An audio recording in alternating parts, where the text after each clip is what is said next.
दोस्तों ट्रम्प का 50% tariff India पर सीधा वार है। टेक्सटाइल से लेकर ऑटो सेक्टर तक सब में हमें खतरा देखने को मिल रहा है। तो क्या निफ्टी का बुल रन अब खत्म हो जाएगा? और आपको as an stock market investor आगे क्या करना चाहिए?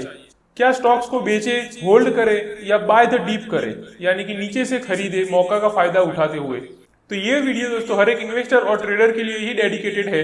इसके अंदर हम कवर करेंगे सब कुछ जो हर एक इन्वेस्टर के दिमाग में अभी चल रहा है इस टैरिफ को लेकर। क्योंकि दोस्तों ये सिर्फ एक पॉलिटिकल मूव नहीं है, बल्कि ये एक बड़ा इकोनॉमिकल सिग्नल है जो आपके पोर्टफोलियो को भी डायरेक्टली अफेक्ट कर सकता है।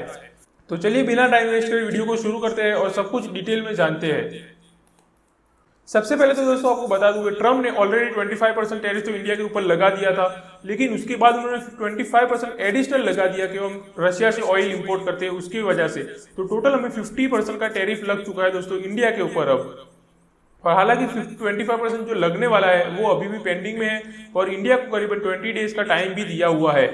लेकिन दोस्तों आपको बता दूं कि इंडिया ने भी साफ मना कर दिया है ये एक्सेप्ट करने के लिए। तो हमें मान लेना चाहिए कि 50% का टैरिफ इंडिया पर लग चुका है, जो कि दोस्तों चाइना और पाकिस्तान से भी ज्यादा है।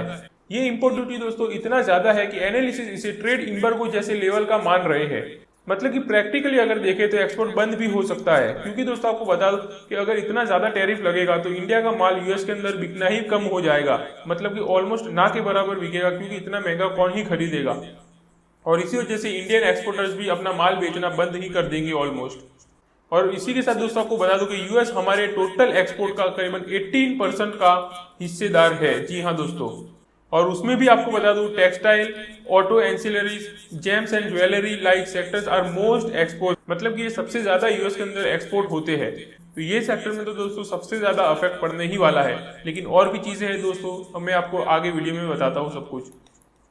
अब बात करते हैं दोस्तों high risk sector and stocks की। मतलब ये ऐसे कौन से स्टॉक्स और सेक्टर है जिसमें सबसे ज्यादा इंपैक्ट पड़ने वाला है इस टैरिफ को लेकर। तो सबसे पहला दोस्तों मैंने आपको जैसे बताया टेक्सटाइल है, जिसमें कि इंक्लूडेड है स्टॉक्स लाइक गोपालदास, कीटेक्स। और केमिकल सेक्टर में है आरती, अतुल और कैमलिन। और उसी के साथ ऑटो एंसिलरीज में है भारत फोर्ज, सुपराजीत और सोना बीएलडब्ल्यू। और उसके बाद दोस्तों है gems and jewellery, leather industries are also in danger. मतलब इनको भी दोस्तों इम्पैक्ट पड़ने वाला है। इन सब सेक्टर की मार्जिन ऑलरेडी दोस्तों टाइट है और ये टैरिफ इनके लिए ब्रेक इवन से भी नीचे ले जा सकता है। तो अगर आप इन स्टॉक्स में या इन सेक्टर्स के स्टॉक्स में इन्वेस्टेड हो तो आपको उसे जरूर ट्रैक करते रहना पड़ेगा दोस्तों। अब बात करते हैं दोस्तों कोलेट्रल डैमेज की। मतलब कि सिर्फ एक्सपोर्टर्स ही नहीं बल्कि यूएस फ्रेंचाइजीज कंपनीज भी प्रेशर में आ सकती है इस टैरिफ को लेकर। ब्रोकरेजेस ने दोस्तों इसके ऊपर साफ वार्निंग दी है, क्योंकि दोस्तों आपको बता दो कि जो यूएस की कंपनी इंडिया के अंदर अभी काम कर रही है, मतलब कि अपना बिजनेस चला रही है, उनके भी स्टॉक्स इंडिया में लिस्टेड है। तो अगर दोस्तों इंडियन ऑडियंस उसे रिजेक्ट करना स्टार्ट कर देती है, क्योंकि इंडिया का माल भी वहां जाना बंद हो जाएगा, तो इनके बिजनेस पर इफेक्ट पड़ेगा जो इंडिया में चल रहे हैं। और अगर उनके स्टॉक्स में भी आप इन्वेस्टेड हो तो लॉन्ग टर्म में आपको उसका भी इम्पैक्ट पड़ता दिखने वाला है दोस्तों। तो चलिए दोस्तों वो भी देख लेते हैं कि यूएस की ऐसी कौन सी कंपनीज है जो इंडिया के अंदर बिजनेस कर रही है और उनके स्टॉक्स के नाम क्या है जिनसे आपको अभी फिलहाल तो दूर ही रहना चाहिए। तो सबसे पहले दोस्तों डोमिनोज, जो इंडिया में सबसे ज्यादा अभी चल रहा है, और उसका स्टॉक्स है दोस्तों जुबिलेंट फूड। ये लोग इंडिया के अंदर इसका काम कर रहे हैं। तो अगर इंडिया की ऑडियंस ने इसे रिजेक्ट करना स्टार्ट कर दिया यूएस का माल बोलकर, तो इसके ऊपर हमें सबसे ज्यादा इंपैक्ट पड़ना दिखने वाला है। जुबिलेंट फूड के स्टॉक्स में अगर आप इन्वेस्टेड हो या इंटरेस्टेड हो तो अभी फिलहाल दोस्तों ये एक रेड अलर्ट मान सकते हो आप। उसके बाद है मैकडोनल्ड, उसके अंदर है वेस्ट लाइफ। फिर है केएफसी, पिज्जा हट, उसके अंदर है दोस्तों सैफायर फूड का स्टॉक। उसके बाद पेप्सी, उसके अंदर है दोस्तों वरुण बेवरेजेस का स्टॉक। फिर है दोस्तों बर्गर किंग, उसके अंदर है दिव्यानी इंटेल।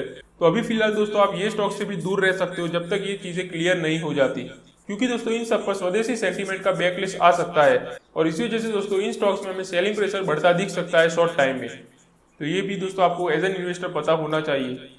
तो अब बात करते हैं दोस्तों निफ्टी और मार्केट के ऊपर क्या इंपैक्ट पड़ा है जब ट्रम्प ने 50% का टैरिफ लगा दिया इंडिया के ऊपर आज के दिन। तो जैसे कि अगर हम देखें आज के दिन दोस्तों, तो हमें एक गैप डाउन ओपनिंग देखने को मिला था सेंसेक्स और निफ्टी दोनों के अंदर ही।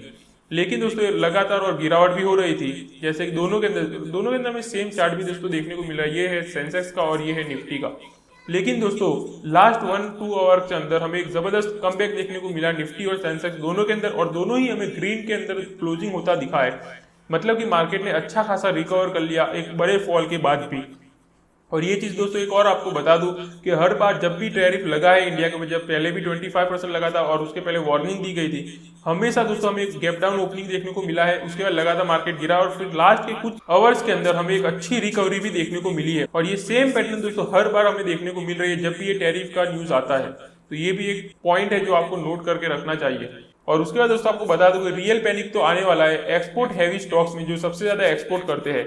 और दोस्तों बड़े इन्वेस्टर यही वेट कर रहे हैं एक बड़ा डीप का या क्लियरिटी ट्रेड डील अनाउंस होने का। तो ये चीज आपको भी दोस्तों एज एन इन्वेस्टर पता होनी चाहिए और वेट करना चाहिए।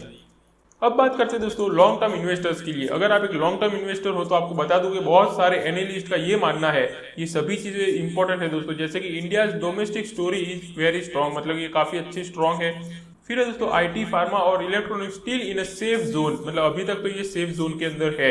लेकिन दोस्तों आपको बता दूं कि फार्मा के ऊपर उन्होंने 500% तक का टैरिफ लगाने का बोला है, तो ये भी आपको पता होना चाहिए। उसके बाद है रूपी falling is painful short term but it is a buffer for exporters, तो ये भी दोस्तों आपको पता होना चाहिए। ये सभी चीजें काफी ज्यादा इंपॉर्टेंट है।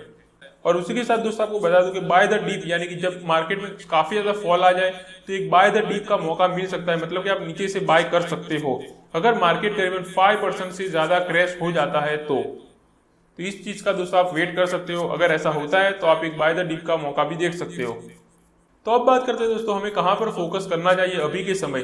तो आपको बता दूं दोस्तों ब्रोकरेज जैसे एसबीआई और इनका रिकमेंड कर रहे हैं कि domestic focus sector doing well, मतलब कि जो डोमेस्टिक जो इंडिया के अंदर ही काम कर रहे हैं और इंडिया की ही कंपनी है वो काफी अच्छा परफॉर्मेंस दिखा रही है, जिसमें कि इंक्लूडेड है सीमेंट, टेलीकॉम और होटल्स। इन सभी के स्टॉक दोस्तों आप फोकस में रख सकते हो। उसके बाद है अदर स्ट्रॉन्ग एरिया जैसे कि EMS players, hospital, alcohol, defence and railway, इन्हें भी आप फोकस में रख सकते हो। और उसके बाद है दोस्तों strong chance of recovery likely by second half of financial year 2026, मतलब 2026 के सेकंड हाफ के अंदर में अच्छी रिकवरी देखने को मिल सकती है। ये चीजें पॉसिबल है दोस्तों। ये दोस्तों एसबीआई और इनका जैसे बड़े ब्रोकरेज का मानना है, तो इसे भी आप नोट करके रख सकते हो। अब बात करते हैं दोस्तों कि हमें करना क्या है अभी। तो सबसे पहले दोस्तों अगर आप एक लॉन्ग टर्म इन्वेस्टर हो तो stay steady, no need to panic, आपको कोई भी चीज घबराने की बात नहीं है, आप आराम से दोस्तों मार्केट को वॉच कर सकते हो। उसके बाद अगर आप शॉर्ट टर्म ट्रेडर हो तो आपको थोड़ा कॉशियस रहना पड़ेगा, मतलब थोड़ा अलर्ट रहना पड़ेगा जब तक एक अच्छा करेक्शन नहीं आ जाता। उसके बाद दोस्तों buy on dip, do not sell in panic, मतलब कि अगर आप बाय करना ही चाहते हो तो डीप जब मतलब मार्केट के एकदम डाउन चला जाए तब आप बाय कर लेना, और बिल्कुल भी दोस्तों पैनिक में अगर सेल मत करना अभी के समय। उसके बाद diversify smartly, focus more on domestic focused stock, मतलब कि अपने पोर्टफोलियो को थोड़ा डाइवर्सिफाई करके रखो और डोमेस्टिक जो इंडियन कंपनी के स्टॉक्स है जो इंडिया में ही काम कर रही है उन्हें ज्यादा फोकस में रखना अभी के समय। तो दोस्तों ट्रम्प का 50% टैरिफ सिर्फ एक पॉलिटिकल स्टंट नहीं है, ये मार्केट सेंटीमेंट को शेक कर रहा है।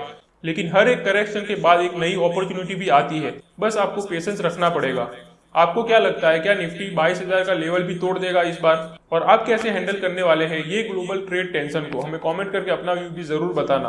और आपको ये वीडियो कैसी लगी, अगर हेल्पफुल लगी हो तो लाइक जरूर कर देना एंड चैनल को सब्सक्राइब कर लेना डेली ऐसे stock market related latest and important news and videos के लिए। तो चलिए मिलते हैं अगली वीडियो में, तब तक के लिए हैप्पी इन्वेस्टिंग।